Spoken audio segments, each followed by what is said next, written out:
이번 본문은 지난주에 읽었던 본문과 함께 14장의 결론을 짓는 그런 본문입니다.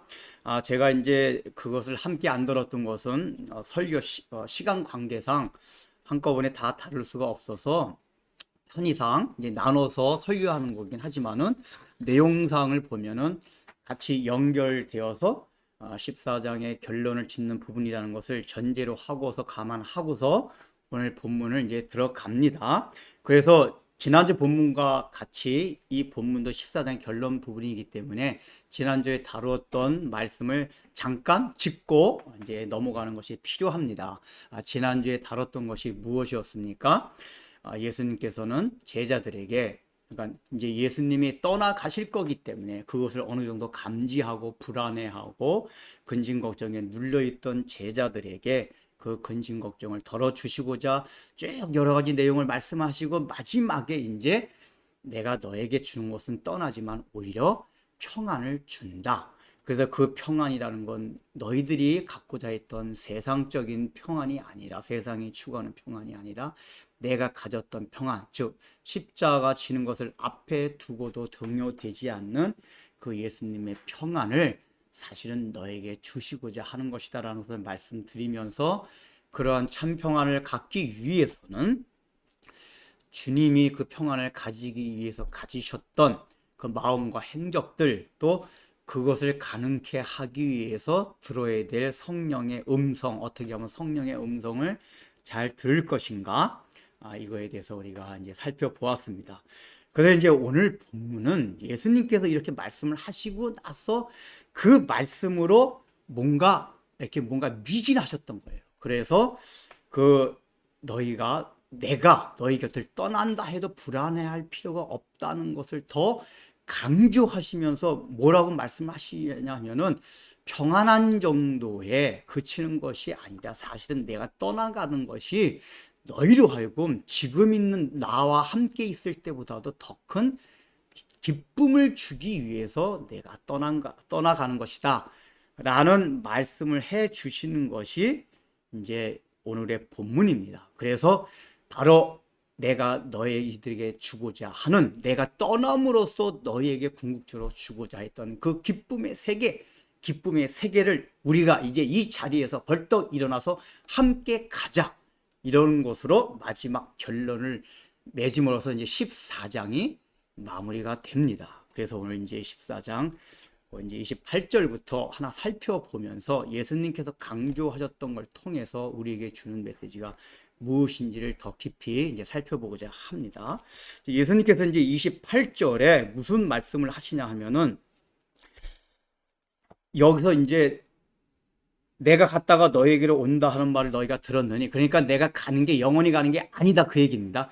그러시면서 중요한 말씀을 하시는데 뭐라고 하냐면은, 사실은 내가 아버지께 간다는 게 뭐죠? 떠나간다는 거예요. 그러니까 예수님이 지금 여기서 하는 용어가, 내가 너희를 떠나간다는 것은 아버지께로 가는 것이고, 그러니까 이게 십자가를 진다는 걸 내가 너희를 떠나간다는 말로 표현하기도 하고, 또 그것을 아버지께로 간다는 말로 예수님께서 표현하시기도 합니다. 그런데 내가 아버지께로 가는 걸 너희가 기뻐했으리라 라고 얘기를 해요. 너희가 지금 막 얼굴이 찡그러져서 근심 걱정하고 있는데, 내가 지금 계속 강조해가지고 평안하라고 얘기하고 있는데, 사실은 이 정도가 아니라 너희가 원래 내가 지금 너희를 떠나서 아버지께로 간다면 아주 굉장히 기뻐했어야지 정상이다 라고 얘기를 합니다.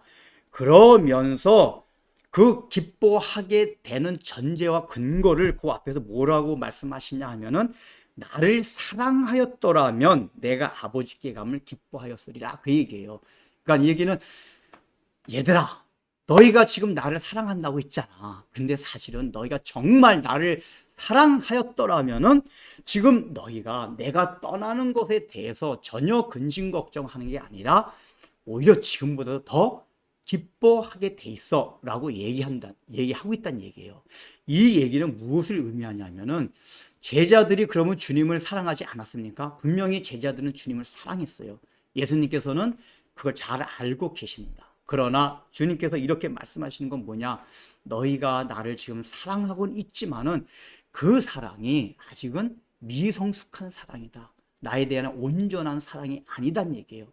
그래서 나를 사랑하되 성숙하게 온전하게 사랑하게 되면은 오히려 지금 내가 너희를 떠나가지만 오히려 너희가 더 기뻐하게 돼 있다 그 얘기예요. 그러니까 그렇다면은 제자들이 주님을 사랑하긴 하지만은 아직까지 예수님이 원하셨던 온전한 사랑이 아니고 미성숙한 사랑이었구나. 그래서 동일하게 우리들도 여전히 주님을 사랑하잖아요. 주님을 사랑하기 때문에 이렇게 주일마다 예배드리고 봉헌드리고 하잖아요.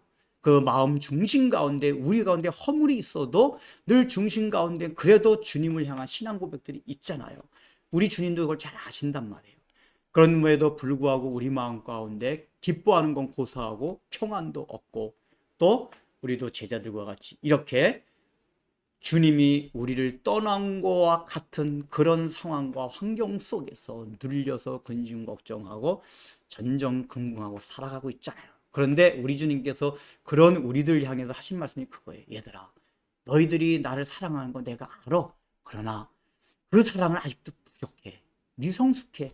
내가 너희들에게 원하는 사랑은 더욱더 나를 향해서 성숙된 사랑을 해야지만이 너희가 생각할 때 우리 하나님이 나를 떠나셨어라고 생각하는 그런 상황이 온다 해도 그런 상황 가운데 기뻐할 수 있어 라고 우리한테도 얘기하고 있다 그 얘기예요.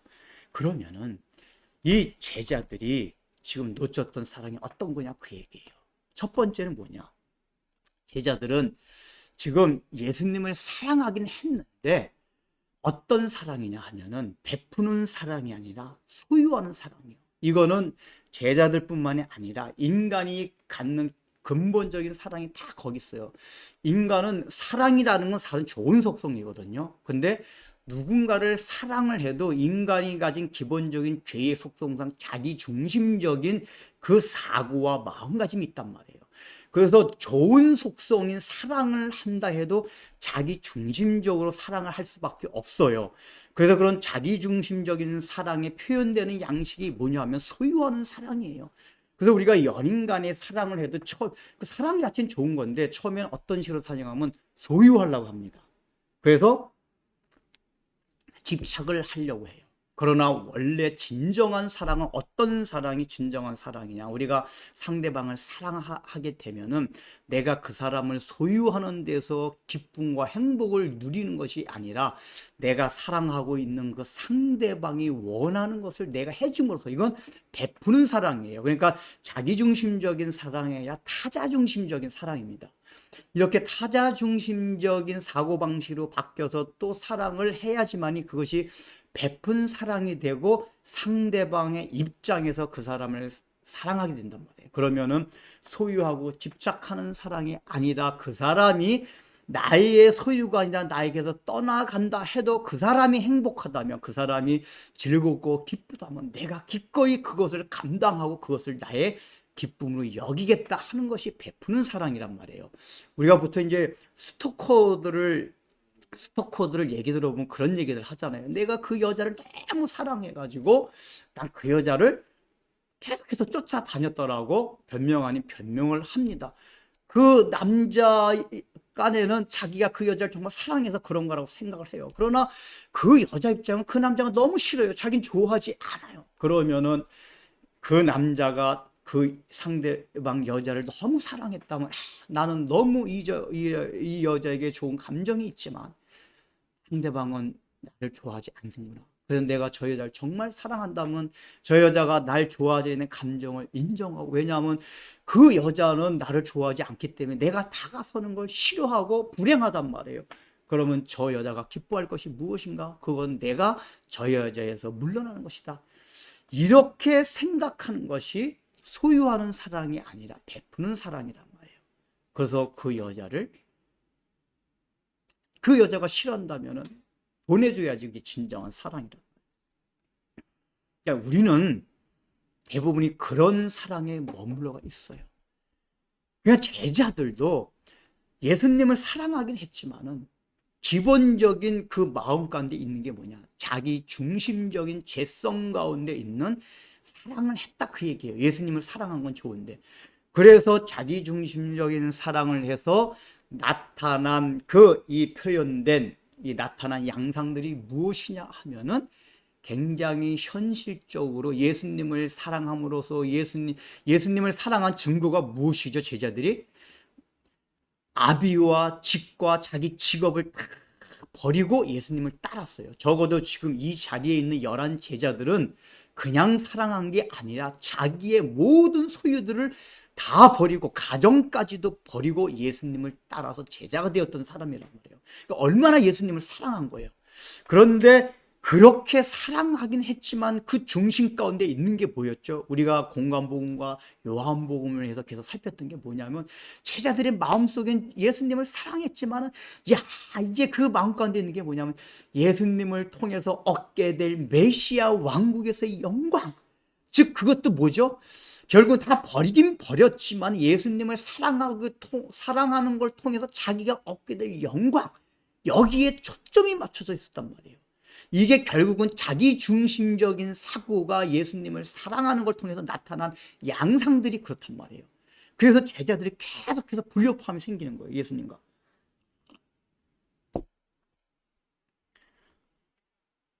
지금 그래서 만약에 제자들이 그런 자기중심적인 사랑이 아니라 그래서 예수님을 소유하고자 하는 사랑이 아니었다면 어떤 마음을 가지게 되냐면 우리가 아직도 잘 알지 못하지만 우리 주님께서 말씀하시는 거 보니까 내가 반드시 떠나야 되고 그 떠나는 것이 나에겐 기쁨이 되고 아버지께 영광이 되는 것이다. 그러니까 이게 지금 자신들이 사랑하는 예수님이 기뻐하고 즐거워하고 행복해 하시는 일이잖아요.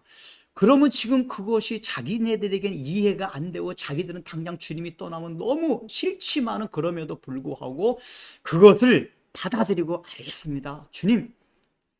주님께서 그 길이 우리를 떠나는 것이 기쁨이 된다면 기꺼이 우리가 주님을 너무 사랑하기 때문에 우리는 주님을 소유하는 것이 아니라 주님이 기뻐한다면 그것을 우리의 기쁨으로 여기겠습니다. 나의 기쁨으로 여기겠습니다.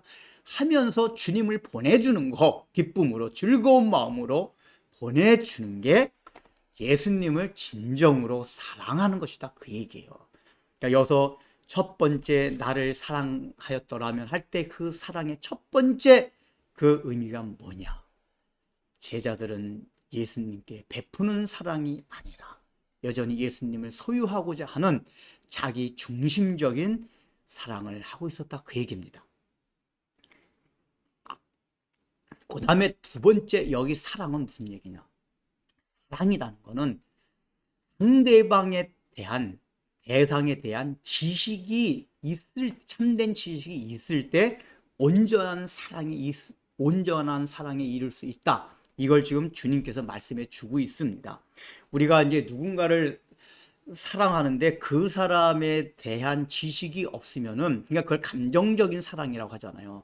그러니까 우리가 이제 남녀 간에도 근데 감정적인 사랑에 늘 뭐냐면은 제한이 있습니다. 끝이 있습니다. 그러니까 연애할 때 눈이 뒤집혀져서 결혼하는 케이스들이 있잖아요. 대개 이제 그런 경우가 감정적인 사랑입니다. 그러니까 상대방에 대한 그 대상에 대한 지식이 없이 그냥 감정적으로 일어나는 것만 딱 사랑을 하게 되면 처음엔 그냥 불일 듯이 좋은데 나중에 점점 그 사람에서 알게 되면서 그 사람에 대해서 이제 실망하게 돼요. 그러면서 하는 말이 내가 콩깍지가 씌워가지고 너하고 결혼했지 뭐 이런 얘기를 한단 말이에요. 그러니까 처음부터 연애할 때부터 그 사람이 어떤 사람인가 다 알고 그것을 받아들인 상태에서 결혼을 해야지만이 그 사랑이 지속적으로 오래 이게 변하지 않는 그런 사랑으로 이렇게 이제 간다. 그 얘기예요.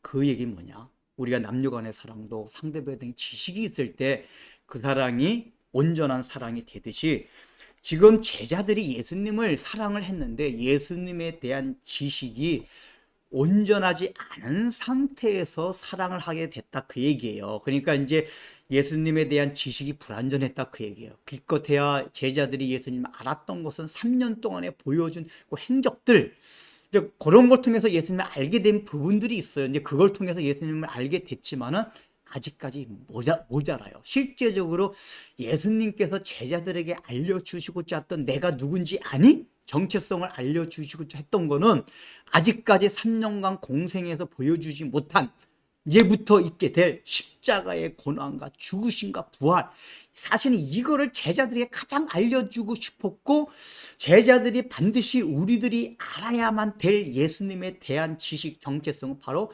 예수님의 십자가의 죽으심과 부활하심이란 말이에요. 근데 그런 걸 모르고 있었어요. 그러니까 이 얘기는 우리가 하나님을 사랑하게 되면 하나님에 대한 지식이시 사랑이 된다. 이거는 믿음과도 연결이 돼요. 우리가 무조건 믿습니다, 믿습니다 해가지고 우리 기독교 신앙을 믿는 게 아니에요. 믿음이라는 건 믿음의 대상이 있고 믿음의 대상이 누군지를 알고 믿는 거예요. 그냥 대상이 누군지도 대상에 대한 지식이 없이 믿는 게 무속신앙이에요. 그냥 그건 그냥 그분이 힘이 세신 분이고 절대적인 분이고 나는 약한 분이니까 이런 개념에서 감정적으로 믿는 건 다 하나님을 제대로 믿는 게 아니라 무속적인 신앙입니다. 우리는 믿음을 가져도 뭐냐면 하나님에 대한 지식을 가지고 그 지식을 전제로 해서 믿음을 갖고 신뢰를 갖는 거예요. 그래서 왜 믿음과 사랑이 연결되는 거 설명을 드렸잖아요. 우리가 하나님을, 예수님을 사랑한다는 건 다른 말로 말하면 하나님의 사랑을 내가 온전히 받아들여야지만 그런 사랑이 나오는 것이고, 그 하나님의 사랑을 받아들이기 위해선 하나님이 우리에게 하셨던 그 일들, 그게 하나님에 대한 지식이에요. 그걸 내가 배우고 익히고 들으면서 그래서 하나님이 나를 이렇게 사랑하셨구나라는 것을 깨달을 때 내가 하나님의 사랑을 받아들인단 말이에요. 그래서 믿음과 사랑은 이코르예요. 상호 보완적인 관계예요. 그래서 사랑과 마찬가지로 믿음도 동일하게 하나님에 대한 지식이 있어야 돼요. 그러니까 우리가 이 얘기는 뭐냐, 아직까지 우리도 제자들처럼 뭔가 불안하고 기쁨이 없고 평안함이 없고 환경에 의해서 나의 마음이 요동치고 이런 원인들은 뭐냐, 주님을 온전하게 사랑하지 않아서. 그런데 그 사랑하지 않는 요소에 무엇이 있느냐, 아직도 우리는 예수님에 대한 지식이 없다, 그 얘기예요. 특별히 예수님에 대한 지식이 없다는 부분에서 우리가 늘 강조했던 하나님에 대한 경륜, 섭리, 이런 거에 대한 깨달음, 지식이 없었다는 얘기예요. 그래서 우리가 이게 앞에 26절과 연관되는 게, 이 성령께서 우리에게 계속해서 예수님께서 하셨던 말씀을 생각나게 하고 깨닫게 하신다 그랬잖아요. 성령께서 와서 하실 일이 이걸 통해서 우리에게 평안함을 주신다 그랬어요. 그러니까 성령님이 계속해서 우리 마음 가운데서 말씀을 통해서 말씀 볼 때, 설교 들을 때 뭘 깨닫게 하시냐면은 그 하나님의 경륜, 우리를 얼마만큼 사랑하셨냐. 근데 그 사랑하시는데 너희가 생각하는 그런 방식이 아닌 하나님 나라의 하나님만의 방식으로 우리를 사랑하신단 말이에요. 그게 하나님의 경륜과 섭리들이란 말이에요. 거기서 눈 뜨는 게 소경이 눈을, 거기서 딱 그걸 깨닫는 게 소경이 눈을 뜨는 것이고, 그러니까 이게 주님을 사랑하지 못했다, 온전하게 사랑하지 못했는 얘기는 아직까지 너희가 성령을 통해서, 이제 예수님 때는 성령이 안 계셨으니까 직접적인 예수님이 보혜사 역할, 성령님 역할을 했으니까 그 제자들은 그 예수님의 말씀을 통해서 깨달음이 더디었다, 그 얘기예요. 그 더딘 깨달음으로 인해서 예수님을 온전히 사랑하지 못했다. 근데 이거는 역설적이고 상호 보완적이게도 그렇게 결국은 예수님이 계속 하신 말씀들 제자들이 깨닫지 못했다는 얘기는 제자들의 마음 가운데 어떤 마음들이 있었냐 하면은 자기 중심적인 사고가 자리 잡고 있기 때문에 예수님의 말씀이 들어가고 예수님의 말씀을 깨달을 수 있는 마음가짐이 안 되었다. 그래서 이게 서로 바꿔서 상호 보완적이다, 그 얘기예요. 그러니까 우리도 내가 정말 주님을 사랑했더라면 분명히 지금 나의 삶 가운데 이런 문제 저런 문제가 있어도, 즉 하나님 나를 떠나간 것 같은 상황이 되었어도 분명히 평안하고 기쁨을 누릴 수 있을진데 그런 것이 없다면 내가 주님을 온전히 사랑하지 못했고, 내가 주님을 사랑한다고 하는 그 요소들이 어떤 것이 있었는지를 지금 말씀드린 것 두 가지 그 초점을 맞춰서 생각해 보시라, 그 얘기예요. 그 다음에 이제 그러면서 그 28절에 뭐라고 마지막에 말씀하시냐면, 내가 아버지께로 감을 너희에 기뻐하였으리라 하고 아버지는 나보다 크심이라. 그러니까 지금 두 가지 이유를 말하는 건 제자들 너희들이 내가 아버지께로 가는 건 내가 너희가 나를 사랑하면은 기뻐했을 것이다 그 얘기예요. 그런데 그 사랑하면 기뻐했을 것인데 특별히 아버지께로 가면은 나를 사랑하기 때문에 더 기뻐해야 될 두 번째 근거와 두 번째 이유를 지금 28절 마지막에 얘기해 주시는 거예요. 그게 뭐냐? 아버지는 나보다 크심이라 이 얘기해 주는 거예요. 즉 내가 지금 아버지께로 가는 게 너희가 나를 사랑한다면은 기뻐할 일인데 내가 아버지께로 하는 게 너희가 왜 기뻐할 일이냐 하면은 나를 사랑하는 것이기 때문에 그렇기도 하고 특별히 아버지가 나보다 크시기 때문에 내가 아버지께 가는 게 너에게 더 기쁨이 된다 그 얘기예요. 자, 이게 이 구절이 사실은 삼위일체 교리에 있어서 굉장히 많은 이단을 양산한 그런 성경 구절입니다. 이 구절 말고도 요거와 비슷한 그런 내용의 그 구절들이 있습니다. 이 구절의 내용이 일단 뭐죠? 아버지는 나보다 크심이라 그 얘기를 했단 말이에요. 그러니까 이 아버지는 성부 하나님이잖아요. 그 다음에 여기서 나라는 건 성자 예수님을 말한단 말이에요. 그래서 초대교회 때부터 이제 아리우스라는 그 아리우스파 같은 사람이나 오늘날의 여호와 증인 같은 사람들은 다 이런 구절을 통해서 봐라. 예수님이 인간은 아니지만 아버지보다는 열등한 존재, 성부와 하나님보다는 열등한 존재다. 왜냐? 성경에도 그 근거가 있지 않냐? 분명히 예수님 스스로가 이런 말씀을 하시지 않았냐라고 얘기를 한단 말이에요. 아버지는 나보다 크십니다. 이런 얘기를 했다고 이제 그들은 그 얘기를 합니다. 어쨌든 성경적인 이렇게 근거를 얘기를 대니까 그게 일리가 없는 건 아니에요. 그러나 이 말씀 자체는 예수님께서 왜 이 말씀을 하셨냐? 그거 이전에 일단은 우리가 이제 삼위일체 교리는 더 제가 좀 깊고 자세하게 나중에 더 말씀을 이제 드려서 그때 말씀드리긴 하겠지만은 일단은 요 구절 말고 요한복음 자체에서도 1장에서 보면은 예수님께서 이렇게 지금 말씀은 나보다 크심이라고 얘기했지만은 아버지와 나는 동일하다, 하나다, 하나의 본질이다. 이미 요한복음 1장에서도 말씀하셨고 요한 서신에도 말씀하고 특히 바울 서신에 보면 그런 내용들이 굉장히 많아요. 빌립보서 2장 같은 경우는 예수님은 하나님과 근본 하나이시나 한 본체이시나 그 하나님과 동등됨을 여길 것을 취하지 아니하시고 인간의 몸을 입고 이 땅에 내려오사 그렇게 얘기한단 말이에요. 그러니까 원래 예수님은 하나님과 근본은 본체가 하나다, 본질은 하나다. 이것을 성경에서 계속 얘기하고 있어요. 그런데 바울이 얘기하는 건 그런데 그가 하나님과 동등됨을 취할 것을 여기지 아니하시고 인간의 몸을 입고 즉 성육신 하시고 자기를 낮추사 이제 십자가를 지시고 우리를 구원하셨다는 내용이 나온단 말이에요. 그러니까 성경에 보면은 또 예수님이 하신 말씀 가운데 사도들이 하는 말 가운데 성자 예수님은 성부 하나님과 동일하다는 얘기 또 하나라는 얘기 많이 말씀하세요. 그러니까 여호와 증인이나 아리우스파라 같은 사람이 주장하듯이 예수님은 우리와 같은 인간과는 아니고 신과 같은 존재긴 한데 성부 하나님보다 열등한 존재다 이게 아니다 그 얘기예요. 그렇다면은 이 말씀은 어떻게 우리가 해석을 해야 되냐 그 얘기예요. 일단은 이 말씀을 하신 거는 예수님께서는 우리가 누누이 강조했지만은 제자들에게 말씀을 하실 때 예수님이 신성과 인성을 함께 지니셨다 그랬어요. 인간의 육신을 입고 온 뒤로는. 그래서 예수님이 제자들에게 설교할 때는 예수님의 인성의 관점과 초점을 두고 제자들에게 말씀을 하신 경우가 많단 말이에요. 육신을 입은 인성. 그러니까 예수님이 인성을 입은 그 인간의 모습을 띤 그 인성의 차원에서는 뭐냐면 하나님께 기도를 해야 되고 하나님께 요청을 해야 되고 또 질서상 하나님께서 그 기도를 하시면서 들어주시는 그런 영적 질서를 밟아야 된다 그 얘기란 말이에요. 그러니까 예수님이 이제 그 공간복음에 보면은 종말에 대한 얘기를 하시면서도 그 말씀을 하세요. 이제 종말에 이런 일이 일어날 것이다. 그때가 되면 이제 내가 가까이 온 줄을 알라고 말씀하시면서 그 종말의 때를 얘기합니다. 그런데 그 종말의 때와 시기는 아무도 모르나니, 즉 인간은 아무도 모른다고 얘기를 하세요.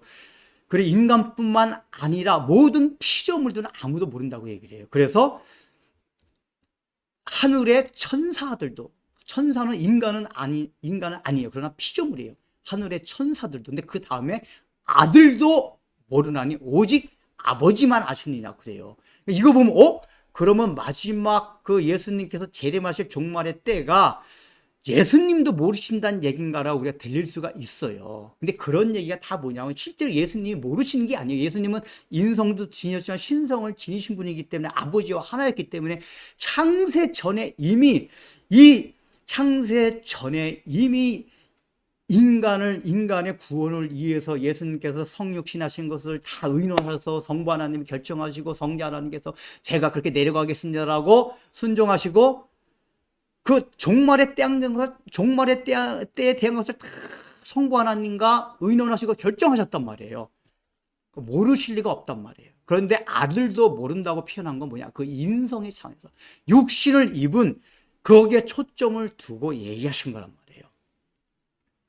그래서 이 구절에 있는 이 말씀은 예수님이 늘 이 땅에서 설교하실 때는 우리의 입장에서 설교를 하시다 보니까 예수님의 인성을 염두에 두고 우리에게 말씀하는 것이 많은데 바로 그거의 그런 종류의 한 말씀이다. 이걸 생각하시라 그 얘기입니다. 그러면서 실제로 예수님이 왜 이 말씀을 하셨냐를 조금 더 생각을 해봐야 돼요. 제가 그전에도 말씀을 드렸지만은 즉 예수님이 요한복음에 보면은 삼위일체를 이렇게 삼위일체란 용어는 없지만은 삼위일체를 암시할 수 있는 말씀들을 굉장히 많이 하세요. 그런데 그 말씀을 하신 게 이유가 뭐라 그랬죠? 예수님께서 제자들에게 삼위일체 교리를 가르쳐 주기 위해서 그 말씀을 하신 게 아니에요. 예수님은 그 상황 속에서 지금은 14장에서는 예수님이 떠나심에 대해서 근심하고 있는 제자들을 위로해 주기 위해서 다 지금 해주고 있는 말씀이란 말이에요. 그런데 아버지는 나보다 크심이란 얘기가 제자들에게 어떤 위로와 격려가 될 수 있냐면은 유대인들의 사고방식은 뭐냐면 아버지가 굉장히 큰 존재입니다. 그 아버지의 집이라는 건 풍성한 것이 있는 거예요. 그럼 내가 때때로 아버지 집을 떠나서 막 고생하고 막 개고생하다가도 아버지의 집을 찾아가게 되면은 그 아버지가 나를 품어주고 거기서 풍성함을 누린다는 얘기예요. 이게 탕자의 비유에 나오는 것도 그런 문화적인 배경이 있어요. 그리고 아버지는 나보다 크기 때문에 내가 어떤 것이 잘못이 있고 뭐가 있다 해도 그 품어주시고 사랑을 주시고 거기에는 따뜻함이 있고 천국 같은 것이 있다 하는 것이 유대인들이 갖고 있던 아버지에 대한 이미지고 인식이란 말이에요.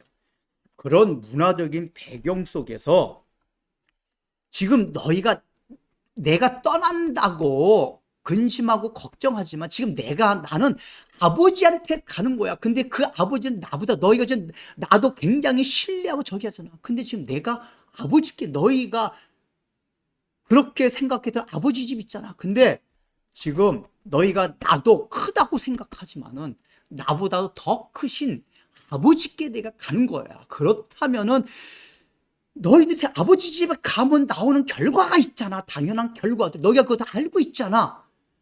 그러니까 내가 지금 가는 게 아버지께 가는 거야.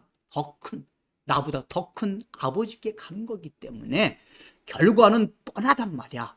어떤 결과? 좋은 결과가 올 거니까, 풍성한 결과가 오니까, 잔치집 가도 좋은 결과가 올 거니까 너희가 지금 근심하고 걱정할 게 없어 라고 주님께서 얘기하시고자 아버지는 나보다 더 크심이라 그 얘기를 한 거란 말이에요.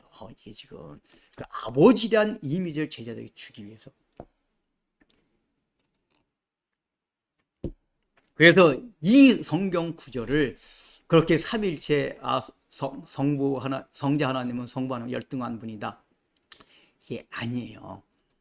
그러니까 제가 이 삼일체 그 부분에 더 자세하게 설명드리고 싶지만은 지금 뒤에 다른 걸 또 자세히 하게 되고 오늘은 삼일체에 초점이 있는 게 아니기 때문에 일단 그렇게만 하고 이제 28절을 넘어갑니다.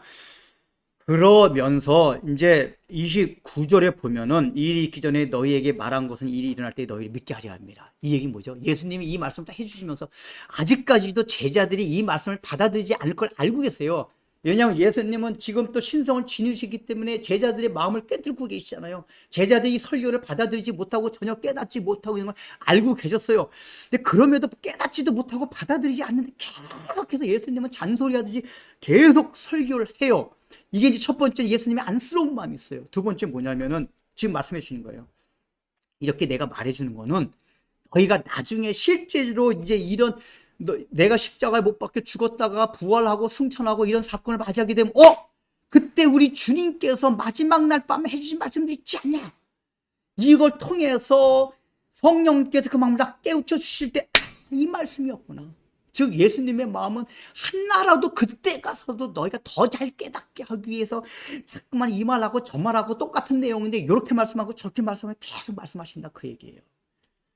그러니까 이 얘기는 결국은 예수님의 그 안타까운 마음이 들어있는 거예요. 제자들에게 이렇게 막 이렇게 깨닫게 하시고 싶어가지고. 그게 이제 마지막 절에 더 이제 강조가 됩니다. 이제 이렇게 예수님이 계속 안타까운 마음으로 제자들에게 이제 결론적인 말씀을 하시면서 30절에 이제 이 말씀을 하세요. 중요한 또 얘기입니다. 이제 내가 너희와 말을 많이 하지 아니하리니. 이 얘기 뭐죠? 조금 있으면 이제 잡혀갈 거잖아요. 몇 시간만 있으면 잡혀갈 거기 때문에 그때부터는 제자들과 말할 시간이 없습니다. 물론 예수님께 부활하시고 나서 잠깐 예수님께서 승천하시기 직전까지 마지막 성경 대세미나를 하십니다. 그러나 3년 동안 같이 많은 말씀을 하실 수는 없어요. 그래서 거기에 대한 이제 말씀을 이제 하시면서 이 얘기는 뭐냐면 내가 말을 할 수 없다는 데 초점이 있는 게 아니라 이제 내가 잡혀간다, 그 얘기예요. 이 잡혀갔다는 얘기를 예수님의 표현은 이 세상에 임금이 오겠습니다, 그렇게 얘기한단 말이에요. 그러니까 이 세상의 임금이라는 건 뭐죠? 사탄의 조종을 받는 이제 가룟 유다와 유대 관원들과 로마 병정들이 예수님을 잡으러 이제 곧 있으면 온다는 얘기를 예수님 말씀하신 거예요. 그런데 그 마지막에 그 뒤에 하신 말씀이 중요해요. 그러나 그는 내게 관계할 것이 없으니. 그는 이란 건 뭐죠? 세상의 임금, 즉 사단의 조종을 받는 이 세상의 권력과 세력들, 예수님을 대적하는 세력들, 이런 것이 나를 잡아가긴 하지만은 내게 관계할 것이 없으니. 이 번역이 굉장히 좀 우리가 이해하기 어렵게 번역을 했어요. 왜 이 우리말 번역은 자꾸 이런 식으로 번역을 했는지 모르겠는데, 원래 이제 원어상의 정확한 뜻은 뭐냐면 그 세상의 임금이 내게 영향을 줄 수 없으니, 그러니까 나와 관계할 것이 없다는 얘기는 조금 다른 말로 하면 내가 상관할 바가 없으니. 그 얘기 뭐냐면 그 사람들이 그 세상의 임금이 나를 잡아간다 해도 나를 아무런 영향을 줄 수가 없다, 그 얘기예요. 그래서 이제 공동번역 같은 데는 보면 번역을 더 매끄럽게 잘했어요. 나는 아무 상관이 없다, 이런 식으로 이제 번역을 했단 말이에요. 여기에 관계가 없다는 얘기는 제자들이 그 얘기를 해주시는 거예요. 내가 이제 세상에 임금이 와서 이제 내가 잡혀가긴 하겠지만은 표면적으로 보면 그 사람들의 세력이 굉장하고 나를 잡아가가지고 하늘나라가 끝나는 것 같지만은 그 세상의 임금은 전혀 나에게 하늘나라에 영향을 줄 수가 없어. 그러니까 너희들 걱정하지 마, 이 얘기란 말이지. 초점이 여기서 나를 관계할 것이 없다, 그 얘기예요. 그래서 이 얘기 뭐냐면 지금 예수님이 이제 떠나가는 거, 다른 말은 십자가를 지고 가는 게 억지로 지고 가고 너희를 억지로 떠나가는 것이 아니라 내가 사실은 즐거운 마음으로 아버지께 이게 가는 길이기 때문에 즐거운 마음으로 내가 십자가를 지는 거야. 내가 너희를 떠나가게 되는 거야. 너희들 제발 그것 좀 알아줘, 이 얘기란 말이에요. 억지로 가는 게 아니다, 그 얘기예요. 이 말씀하신 의도가. 그 요한복음의 전체 흐름을 보면 공관복음하고 다른 게 뭐냐면은, 공관복음은 이 예수님의 순환기사를 다룰 때 그 고난 받는 부분들을 굉장히 상세하게 다룹니다. 그래서 이제 우리가 읽는 독자로 하여금 어떤 느낌을 어떤 느낌을 받게 하냐면은, 그때 만약에 빌라도가 조금 다른 결정을 했더라면, 빌라도의 부인이 조금 더 빨리 달려와가지고 더 적극적으로 빌라도를 설득했더라면, 가룟 유다가 예수님이 그렇게 말씀하실 때 빨리 회개를 했더라면 이렇게 이제 역사적으로 일어나지 않을 가정들을 하게 된단 말이에요. 그래서 그렇다면 예수님께서 못 박혀 돌아가시 않을 수도 있을 텐데라는 가정법 미래형, 일어나지 않을 그런 이제 가정법 미래를 우리가 막 펼쳐요.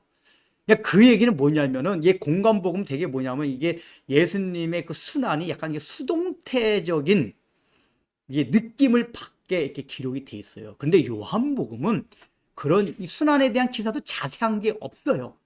그리고 다 표현 방식이 굉장히 능동태, 그러니까 이게 문법적 능동태, 그러니까 능동적인, 그러니까 예수님이 이거는 지금 밑에서 인간들이, 여기 말하는 세상 임금들이 어떻게 결정을 하고 어떤 생각을 하고 있느냐에 따른 것이 아니다.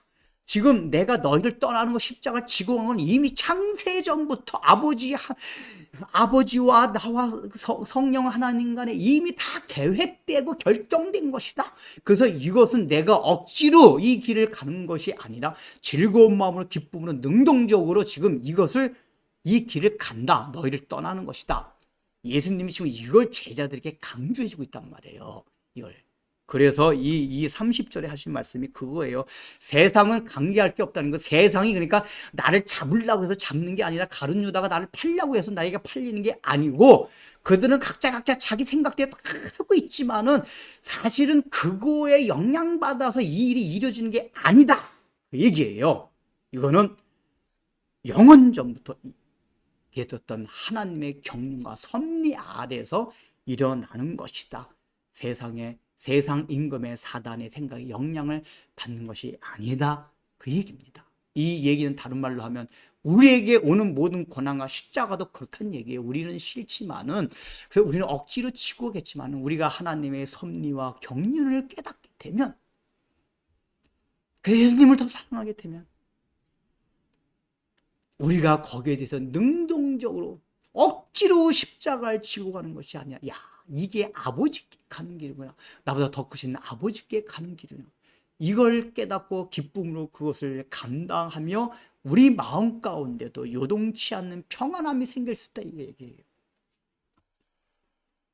그래서 하나님의 섭리와 경륜을 깨달을 수 있도록 성령님께서 그걸 깨달을 수 있는 지혜를 달라고 날마다 말씀을 보면서 기도를 해야 돼요. 그러니까 여러분이 기도라는 게 하나님께 대화라 그랬잖아요. 맨날 뭐 해주세요 이게 아니라, 그 해주는 거 가운데 성령님 깨닫는 지혜를 주옵소서. 일어나는 일이 내가 이렇게 해서 저 사람들이 나에 이렇게 해서 되어지는 것이 아니라, 사실은 이미 창세전에 있었던 하나님의 섭리와 경륜 가운데서 다 일어나고 있구나.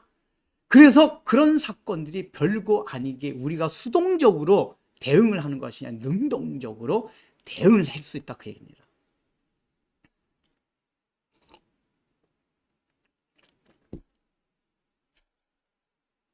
그러면서 31절에 이제 마지막 결론이 되는 말씀을 하십니다. 오직 내가 아버지를 사랑하는 것과 아버지께서 명하신 대로 행하는 것을 세상이 알기요 함이로라. 그러니까 이것도 결국은 뭐냐 하면은, 지금 제자들에게 결국은 아버지가, 내가 아버지를 사랑하고 또 아버지께서 명하신 대로 지금 나는 아버지의 뜻대로 순종하는 것이다. 아까 크신 아버지께서 나에게 명령하셨고, 이런 아버지 명령에 내가 순종하는 길이다 하는 것을 제자들에게 말씀해 주심으로써, 아직까진 제자들이 깨닫지 못하고 있지만 나중에라도 예수님께서 하나님을 너무 사랑하였기에 하나님을 명령을 이렇게 순종하시고, 또 그걸 통해서 세상에 하나님을 알게 하려는 그런 뜻이었구나.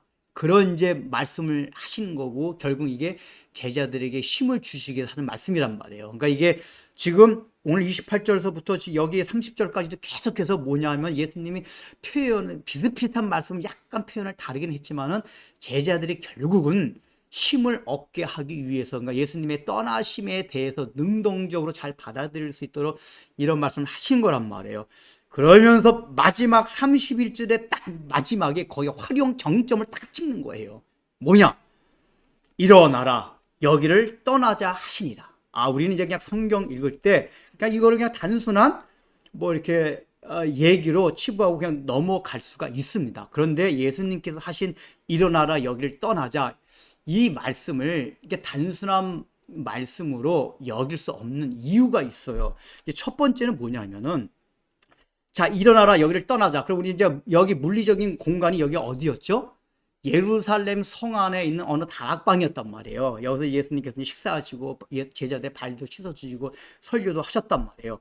그런 이제 물리적인 공간이 예수님이 잡히시기 전에 이 예루살렘 성 안에 있던 다락방에서 옮기신 장소가 어디죠? 공관복음과 요한복음을 통틀어서 보면은 감난산이에요.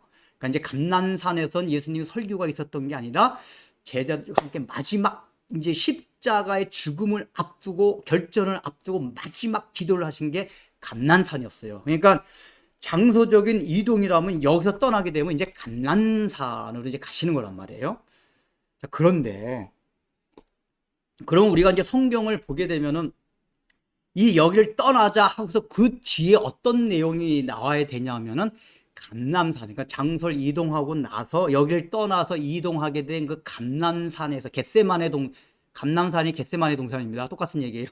그 겟세마네 동산에서 있었던 얘기들을 다루어야 되는데 15장, 17장의 내용이 다 뭐냐 하면은 또 동일한 설교를 하고 계세요. 어떤 설교냐 하면은 13장 그 내용에 있어서 13장부터 해주는 그 동일한 맥락상의 설교를 하고 계세요. 그래서 적어도 15장, 16장의 설교는 그 내용상으로 봐서 지금 다락방에서 하고 있는 설교가 계속 연이어지는 설교란 말이에요.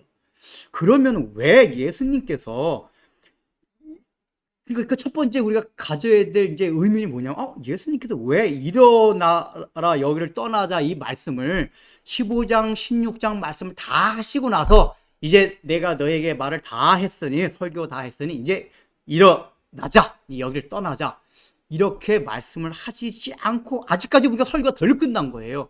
덜 끝났는데 이 말씀 하셨을까 그런 말이에요. 그래서 우리가 이 말씀을 그대로 그냥 흘려버릴 게 아니라 한번 생각을 해봐야 돼요. 또 생각해 보여야 될 두 번째 이유는 뭐냐면은 일어나라 여기를 떠날 때 그 여기라는 게 이제 우리가 보통 이제 부사잖아요. 여기라는 그 말이란 말이에요. 그런데 이것이 이제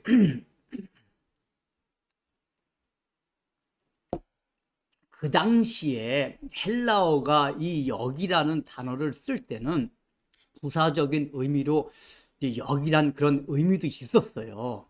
그런데 이때 보통 그 단어가 어떻게 많이 또 이렇게 공용이 되었냐 하면은 장소적인 의미의 여기와 함께 어떤 그 이렇게 상징적인 의미 있잖아요. 추상적인 의미. 여기로부터.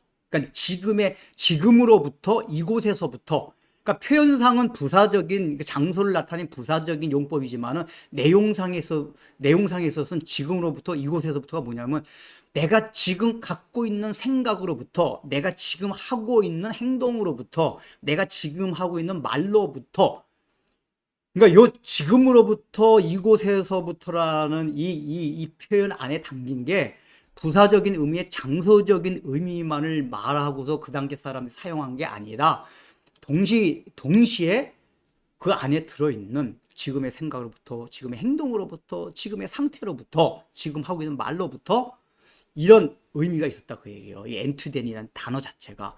그러니까 예수님이 사용하신 이 단어를 생각해 볼 때, 그럼 여기란 단어가 두 가지를 다 같이 생각해 볼 수 있다 그 얘기예요. 장소적인 의미와 함께 그 장소에 담겨 있는 추상적인 의미까지도 생각해 볼 수 있다.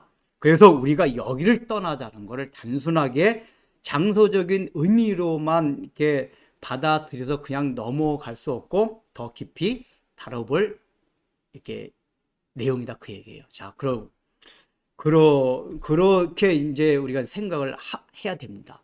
그래서 이제 세 번째는 뭐냐면은 우리가 그렇게 이걸 더 깊이 생각해 봐야 되는 게 성경의 많은 구절들이 특별히 예수님이 어떤 말씀을 하실 때는 그 한 단어 안에 한 구절 안에 중의적 용법 그러니까 이중 의미를 담고 있는 경우가 많이 있어요. 이제 문학적인 게 장치인데 어떤 한 표면적인 어떤 말씀을 하셔서 그 표면적인 말씀을 하시면서 주는 메시지가 있고 그 그 말 표면 안에 담겨 있는 심층적인 표현이 있고 그 심층적인 표현에 담겨 있는 또 두 번째 메시지가 있단 말이에요. 그러니까 이제 예를 들면 요한복음 내에 당장 요 앞에서도 13장에 그런 내용이 나와요. 이제 예수님이 다 마지막 날 밤에 떡을 다 떼어주고 이 떡을 건네는 자가 바로 그러라 하면서 유다에게 딱 가룟 유다에게 떼어주잖아요. 그러면서 가룟 유다가 내가 할 일을 속히 행하라. 그러니까 유다가 이제 탁 나가요. 이게 뭐죠? 마음이 이제 뿔 받고 이제 열 받고 그때 이제 더 강력하게 이제 사탄이 이제 유다 마음 저기를 해가지고 아예 이제 예수님을 팔기로 마음에 작정을 하고 나간단 말이에요. 그때 그 13장에서 성경이 뭐라고 기록되어 있습니까? 유다가 나가니 때는 밤이러라. 그렇게 성경이 표현합니다. 근데 그 밤이란 얘기는 실제로 그 시간대, 물리적인 시간대 자체가 밤이었어요. 그래서 성경이 그렇게 표현을 합니다. 그런데 성경이 그렇게 하는 이유는 뭐냐면 밤이란 의미가 그 단어가 갖고 있는 성경에서 말하는 영적 의미들이 많이 있단 말이에요. 암흑 상태, 영적인 깜깜한 상태, 이게 밤이란 말이에요. 그래서 성경이 그렇게 표현한 거는 물리적인 그 시간이 밤이기도 하지만 실제적으로는 가룟 유다가 그렇게 나갔을 때 이제 가룟 유다의 영적 상태가 완전 밤이 되었다. 그 얘기란 말이에요. 빛이 전혀 비치지 않는 그런 상태가 되었다는 걸 말해주기 위해서 성경은 밤이러라 이렇게 표현했단 말이에요. 그런 구절들이 굉장히 많이 있습니다. 이제 시간과 생략을 하고 이런 식으로 예수님도 이 말씀을 하시면서 그런 이중적인 의미를 나타내고 한 거다 그 얘기예요. 성경적인 그런 이렇게 표현 방식으로 봐서. 그렇다면은 우리가 그런 세 가지 우리 근거를 들어 가지고 일어나라 여기를 떠나자 하는 그 이 구절에 어떤 또 의미가 있다는 것을 살펴보면은 첫 번째 의미를 살펴보자 합니다. 그 첫 번째 의미는 이제 뭐냐면은 우리가 말한 아까 이중 의미가 있다 그랬잖아요. 두 가지 의미가 있다 그랬는데 그 첫 번째 의미, 첫 번째 메시지는 뭐냐면 이제 표면적으로 드러난 그 의미가 첫 번째 메시지라고 했잖아요. 그 첫 번째는 뭐죠? 실제적으로 물리적인 공간을 여기 지금 예루살렘 성 안에서 감난산으로 이동하는 이런 뜻이라고 가정했을 때 여기서 주는 메시지가 의미가 있다 그 얘기예요. 자, 이제 이게 조금 전에 말씀드리긴 한 거지만은 만약에 15장 16장의 말씀을 감난산에서 분명히 이제 전체 이 공간 복음서를 보면은 거기서 설교 안 했기 때문에 기도하신 거고 그러면은 우리가 이제 어떻게 추론해낼 수 있냐면 그러면은 요 다락방에서는 안 했고 이 다락방에서 겟세마네 동산까지 이동하는 과정에서 15장 16장의 말씀을 하셨을 수도 있다라고 얼마든지 우리가 추론이 가능해요. 근데 그게 가능하지 않은 게 이유가 뭐냐면은 지금 이제 이게 지형적인 이 환경이 어떠냐면 예루살렘 성은 약간 언덕 위에 있어요. 그러면 이제 예루살렘 성에서 저 겟세마네 동산을 가려면은 예루살렘 성의 동쪽 문을 빠져나옵니다. 그래서 약간 그 언덕을 내려와요. 언덕을 내려오면 그 골짜기가 있습니다. 그 골짜기를 기드론 골짜기라고 그래요. 그리고 기드론 골짜기에서 다시 올라가면 그게 겟세마네 동산이에요. 그러니까 원래는 예루살렘 성에서 딱 보면은 건너편에 겟세마네 동산이 있는 거고 실제로 가려면 기드론 골짜기 내려갔다 올라가요. 그러니까 설교라는 거는 원래 이동하면서 하기 힘들어요. 혹시 이동하면 너무 급해가지고 이동하면서 어떤 말씀을 해주셨다면은 평지해야지 말씀하기가 좋아요. 그런데 여기는 지금 이동하는 과정의 지형적 이 상황이 뭐냐면 내려갔다 올라가는 숨 차면서 그런 길이란 말이에요.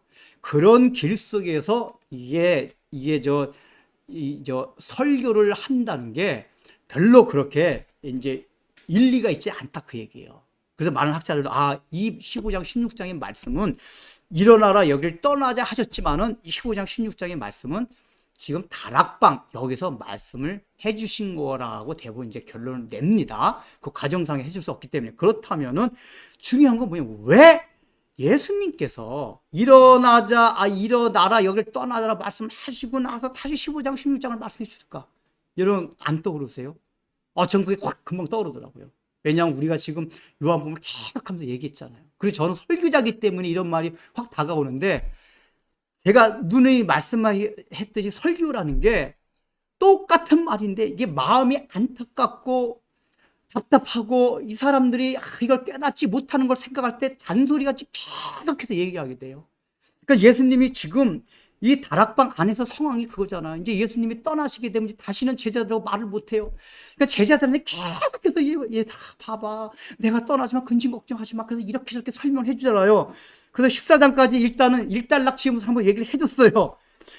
얘기를 해줘서 그래서 이제 설교 마무리하고 일어나서 여기를 떠나자 하고 나서 또 마음이 안심이 안 되는 거예요. 그리고 떠나자 얘기하시고 나서 또 마음이 예수님이 안쓰러워가지고 잠깐만 막 제자들 일어나다 잠깐만 내가 또 다시 할 얘기가 있어 하고 하신 얘기가 15장 16장의 말씀이라는 거예요. 그러니까 일어나라 여기를 떠나자라고 감난산하로 가자고 말씀하시고 나서 또다시 15장 16장을 하셨다는 얘기는 설교를 예수님이 마무리를 다 하시려고 그러시다가 설교 끝내자 이제 정리한다라고 하시다가 갑자기 또 설교를 하시는 거란 말이에요. 이 얘기는 예수님의 그 제자들을 향한 그 안타까운 마음, 그 부모가 이제 자식들을 떠나가는데 다시 막 얘들아 내가 이제 오랫동안 여행하고 들어올 테니까 요 냉장고에 이거 챙겨놨으니까 요거 챙겨 먹고 내가 돈을 줬으니까 이렇게 쓰고 저렇게 쓰고 막 말해요.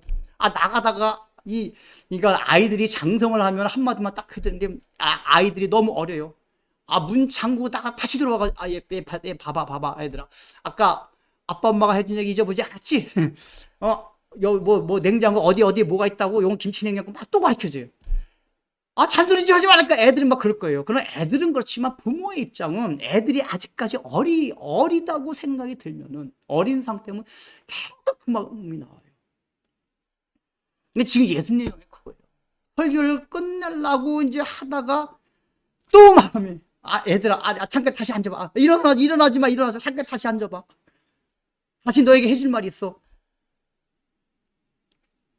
그래서 이 15장의 말씀 우리가 잘 아는 포도나무 비유도 사실 이 앞에 했던 내용과 유사한 내용들이에요. 근데 예수님이 안심이 안 돼가지고 유사한 내용을 또 표현을 바꿔가지고 딱 얘기해 주신 거란 말이에요. 여기서 우리 뭘 읽어야 되냐? 이따든 예수님이 안타깝게 설교를 하고 또 해도 깨닫지 못하는 이 제자들의 아둔함. 근데 그런 아둔함에도 불구하고 그 제자들을 안타깝게 여기고 불쌍히 여기시고 어차피 제자들이 듣지도 않고 이걸 깨닫지도 결과적으로는 깨닫지 못하는 걸 왜냐하면 예수님 제자들이 다 뿔뿔이 흩어져 도망가잖아요. 예수님 그 결과를 다 알고 계세요. 제자 베드로가 배반할 것도 알고 계세요. 그런데 그럼에도 불구하고 결과에 뻔히 아는데도 불구하고 또 얘기하고 얘들아 이건 뭐죠? 제자들을 향한 그 예수님의 사랑과 긍휼하심, 이게 지금 일어나라 여기를 떠나자 하시고 나서 뒤에 설교하시는 예수님의 심정이 담겨있단 말이에요. 아마 제자들은 이런 마음 전혀 몰랐을 거예요. 진짜 짜증나네. 기껏 일어나라고 해놓고 또 무슨 말씀을 하셔. 예수님 정말 노인이시네. 왕짜증이네 정말. 아마 속마음으로 그랬을 거예요. 다 들어보면 아까 했던 얘기잖아, 비슷한 얘기잖아. 우리가 확실히 했던 얘기, 근데 사실은 했던 얘기가 깨달으면 그 했던 얘기가 더 깊은 내용들이 있어요. 늘 깨닫지 못하는 사람들 몇 표면적으로는 비슷한 얘기가 그거 했던 얘기잖아.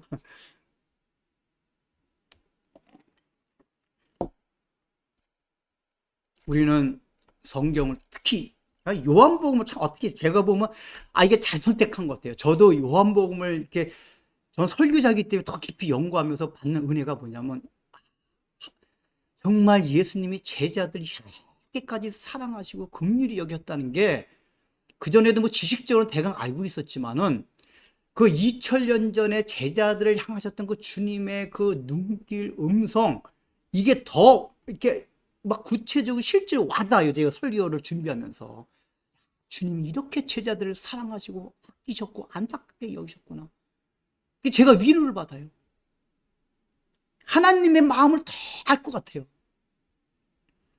여러분도 이 요한복음을 계속 읽으면서 쭉 이게 그 관점에서 계속 보라 그 얘기예요. 얼마나 똑같은 얘기 계속 얘는 설교하고 또 설교하고 또 설교하고. 유 목사님 결국 강해 설교다 보니까 그냥 예수님이 이렇게 말씀을 하셨으니까 저도 거기 딱 맞춰가지고 하다 보니까 또 똑같은 얘기 또 하고 또 하고. 근데 여기에 담겨 있는 우리 예수님의 심정 깨닫지 못하니까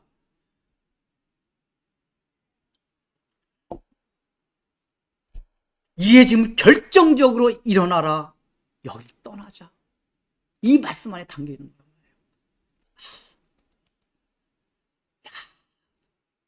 우리 예수님이 제자들을 떠나는 것이 당신은 능동적으로 하나님의 뜻이기도 했지만은 불안해하는 제자들의 모습을 보면서 그 마음이 안타깝고 안쓰럽고 아유 이것들을 어찌할까 이 깨닫지 못하는 이것들을 어찌할까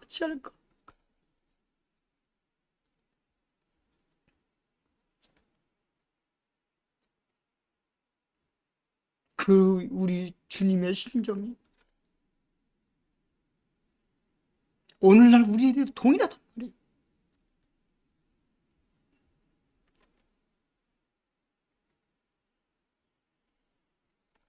두 번째는 이중의미, 이제 두 번째 의미. 표면적으로 물리적인 감람산으로 이게 이동한다라는 의미로 해석할 때에도 주는 메시지와 의미가 그런 게 있어요. 우리 제자들 향한 그 주님의 절절하심, 안타까우심, 긍휼하심. 그 일 일어나자 여길 떠나자라는 게 이중의미에서 영적 의미로 이걸 바라본다니. 이게 뭘까요? 실제로 그런 의미도 많이 들어있는 게 뭐예요? 예수님이 마가복음에 보면은 실제로 가룟 유다와 유다의 관원들이 잡으러 왔어요. 그때 예수님께서 뭐라고 이제 잡으러 왔단 말이에요. 이제 그 제자들이 그 상황을 다 보고 있는 거예요. 그때 예수님께서 그 감난산 거기서 이렇게 말씀하세요. 제자들에게 일어나라. 이제 함께 가자. 나를 파는 자가 가까이 왔다. 이렇게 얘기를 하세요. 여기서도 오늘 말씀과 일어나자. 여기 떠나자. 함께 가자. 나와 함께 가자. 나와 함께 떠나. 동일한 말씀을 하고 계세요. 그러면 거기서 보세요. 거기서 이제 물리적인 공간은 이동되는 게 아니에요. 잡혀가는 거란 말이에요. 근데 왜 예수님께서 마가복음에 그렇게 표현하셨을까요? 감난산에서 일어나라. 나와 함께 떠나자. 나와 함께 가자. 그 얘기는 뭐죠? 그 십자가는 이거는 이중 의미에서 말하는 두 번째 의미, 영적 의미로 말씀하실 거란 말이에요. 거의 물리적인 의미 전혀 없어요. 공간적인 의미는. 실제로 예수님이 가시는 길, 장소는 어디죠? 십자가를 지고 가는 그 장소란 말이에요. 빌라도의 뜰은. 그 십자가의 길을 너희들도 나와 일어나자. 그래서 함께 가자. 그 얘기란 말이에요. 너희가 지금 앉아있던 그 자리에서 일어나서 안 가려고 하는 그 자리에서 일어나서 이제 나와 함께 그 십자가를 치는 그 길을 함께 가자. 떠나자. 이 얘기를 마가복음에서 보면은 그 감난산에서 마지막에 가룟 유다와 그 관원들이 잡으러 왔을 때 제자들이 그 말씀을 하세요. 거기선 아예 두 번째 의미 그 말씀을 하신 거란 말이에요. 그 여기서도 동일해요. 이 이중의미를 한다면 일어나라.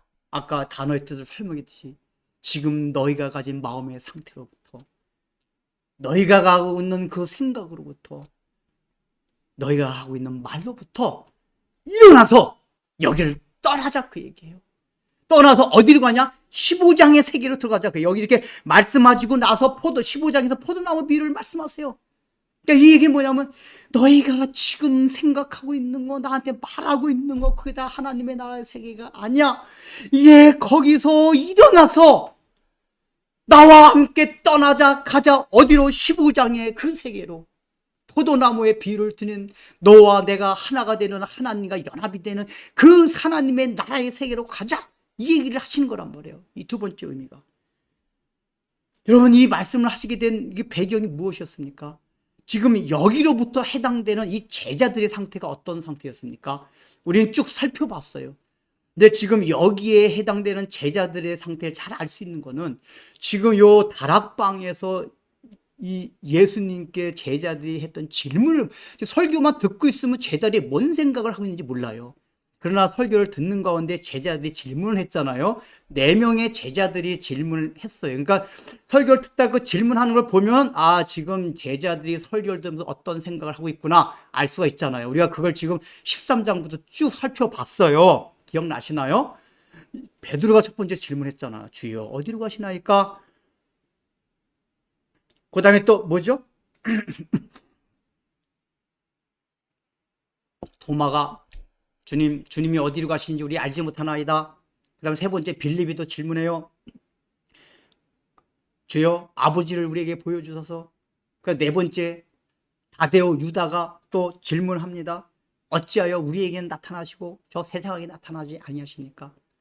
이렇게 지금 설교를 듣는 다락방 안에서 제자들의 마음 상태를 알 수 있는 제자들의 네 가지 말량은 예수님께 대한 질문이었어요. 자, 이걸 우리가 쭉 살펴봤는데 이게 공통점이 뭡니까? 이 제자들의 질문, 그러니까 설교를 듣고 나서 제자들이 반응하는 제자들의 질문, 4명의 제자들이 예수님께 드린 4가지 질문에서 공통점으로 나타나는 게 있어요. 그게 뭔지 아세요? 아마 설교를 자세히 들었으면 그거 파악할 수 있을 거예요. 지금 제자들의 생각은 다 뭐냐? 현실적이고 현세적이고 근시안적인 세계관과 가치관을 지니고 있었다, 그 얘기예요. 예수님의 제자를 듣고 뭐 시간 관계상 어쨌든 이제 이거 생략을 하고 어떤 사고 방식이요? 현실적이고 현세적이고 근시안적인 세계관, 가치관을 가지고 있었다. 이게 4명의 제자들이 그 방 안에서 예수님의 설교를 들으면서 나타냈던 반응에 그 담겨 있는 제자들의 상태였었어요. 즉, 이런 상태로부터 이제 일어나서 떠나자, 그 얘기예요. 너희들이 지금 생각하고 있는 게 다 뭐냐? 현실적이고 현세적이고 근시안적인 그런 세계관, 그런 세상 사람들에 대한 세계관, 가치관들이란 말이에요. 그래서 이제 좀 제발 좀 일어나라. 안진뱅이를 예수님께서 고쳐주실 때 그 38년 된 안진뱅이 앉아서 똥 싸고 오줌 싸고 뭉개던 그 더러운 데서 일어나. 그 일어나서 나와 함께 떠나자. 어디의 길로? 십자가의 길로 떠나자, 그 얘기예요. 이게 예수님께서 마지막 해주신 말씀이에요. 결론 짓는 말씀이에요. 24장을. 일어나라. 지금 너희들이 생각하고 있는 그 근시안적 현실적인, 우리 신앙도 전부 현실적이에요. 그러다 보니까 늘 우리 마음이 전전긍긍해요. 그러나 예수님 말씀하신 세계는 당장 눈에 보이는 현세적인 게 아니에요. 근시안적인 세계가 아니에요. 이걸 깨달아야 된단 말이에요. 이걸 깨달을 수 있는 눈을 달라고 해야 돼요. 좀 더 멀리 내다봐야 돼요. 독수리가 멀리 내다보잖아요. 그래서 우리가 신앙이 결국은 어떻게 되어가냐? 우리의 신앙 상태가 궁극적으로는 어떤 식으로 여기를 떠나서 일어나서 여기를 떠나게 되면은 우리의 신앙이 단순하게 천국 가고 싶어요, 이런 신앙에서 벗어나 내가 신앙생활하는 목적이 하나님의 영광을 위하는 이 목적으로 삼게 돼요. 여러 번 말씀을 드렸지만은 알미니안주의, 복음주의와 개혁주의의 큰 차이가 있어요. 다 예수님 믿고 똑같아요. 다 우리의 형제 자매들이에요. 근데 뭐가 근본적으로 다르냐 하면은 이 복음주의, 알미니안주의는 예수 믿는 목적이 천국과 구원받는 거예요. 그거 좋아요. 맞아요. 우리가 구원받고 천국 가기 위해서 예수님을 믿어야 돼요. 그래서 우리도 처음에 예수님 믿는 건 구원받기 위해서, 천국 가기 위해서 예수님을 믿어요. 근데 개혁주의가 신앙에 초점을 맞추는 건 뭐냐면은 우리가 구원받은 것도 다 하나님의 영광을 위한 것이다, 그 얘기예요. 그러니까 우리가 행복한 거, 이것 자체가 하나님께 영광이 되기 때문에 우리도 행복해야 된다, 그 얘기예요. 그러니까 초점과 방점 자체가, 개혁주의는 어디에 있냐? 하나님의 영광에 있어요. 근데 복음주의, 알미니안주의는 인간의 행복이 있고, 어떻게 해서? 예수님을 통해서, 신앙을 통해서 우리가 얻고자 하는 게, 복음주의는 인간의 행복이에요. 그러나 개혁주의는 하나님의 영광이에요. 근데 이게 뭐냐면은 현실적인 신앙관이라는 게 그런 거란 말이에요. 그러니까 현실적이라는 게 근시안적인 게 다 뭐냐면 여기 자기중심적인 사고가 들은 거란 말이에요. 신앙생활하는 목적 자체도 내가 결국은 죽어서 부귀영화, 이게 천국 간다는 게 뭐냐가 그걸 믿어야 되는데, 천국 간다는 그 마음속에 있는 게, 예수 믿어서 천국 간다는 마음속에 있는 것도 근본 중심에 깔려 있는 게 뭐냐면 나 죽어서 부귀영화 누릴게, 그 얘기예요. 살아서도 부귀영화 누리면 더 좋고, 살아서 부귀영화 못 누리면 죽어서라도 부귀영화 좀 누립시다. 자기중심적이란 말이에요. 근데 원래 이 성경 전체를 간통하는 하나님 나라의 사상은 뭐냐면, 이게 삼위일체 하나님이 영원 전부터 있었던 하나된 사상이, 아가페 사랑이 뭐냐? 타자 중심적이, 이게 굉장히 기독이 중요한 거예요. 내 중심적이 아니에요.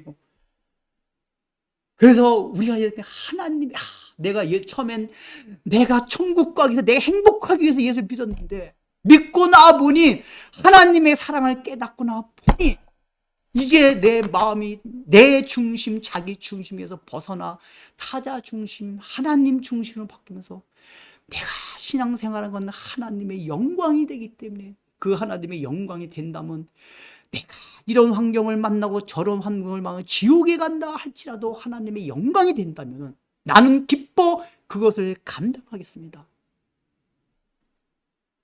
이게 성경이 말하는 중심 사상이란 말이에요. 우리 신앙의 목적이 그거예요. 하나님은 우리를 거기까지 끌고 가시는 거예요. 처음에 다 예수 믿고 복 받았네 이거예요. 다 뭐 땅에서 복 받든지 나중에 죽어서 천국에서 복을 받든지. 근데 예수님을 완전히 닮아가게 되면 거기에 관심이 없어져요. 어떻게 되면 하나님께 영광이 될 것일까? 그 하나님의 영광에 간절히 맞추다 보니까 이제 우리가 이 땅을 살아가면서는 그 표현이 다른 사람, 내가 아닌 다른 사람에게 사랑이 가고 그 사람의 관심, 아까 처음에 말한 아가페 사랑이 간다는 말이에요. 일어나라, 여기를 떠나자. 주님께서 오늘날 우리에게 동일하게 말씀하고 계십니다. 그 사랑과 은혜를 인하여 감사하며 주님 앞에 봉헌합니다.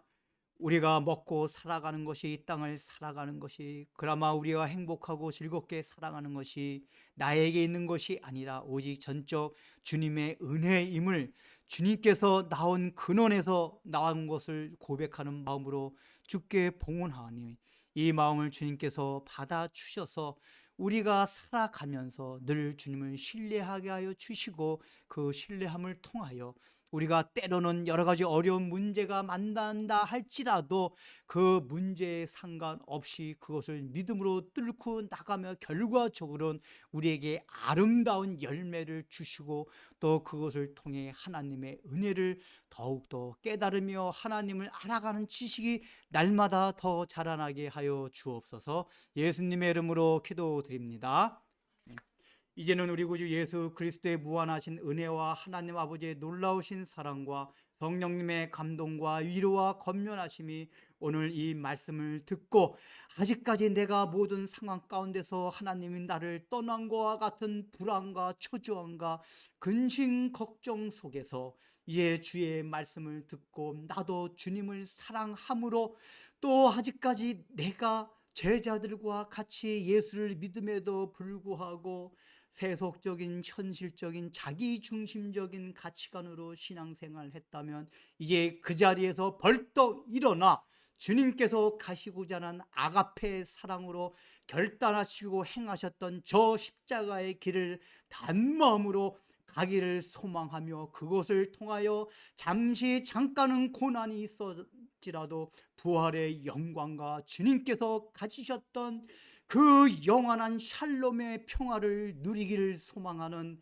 우리 사랑하는 성도들 위해 이제부터 영원토록 함께 있을지어다.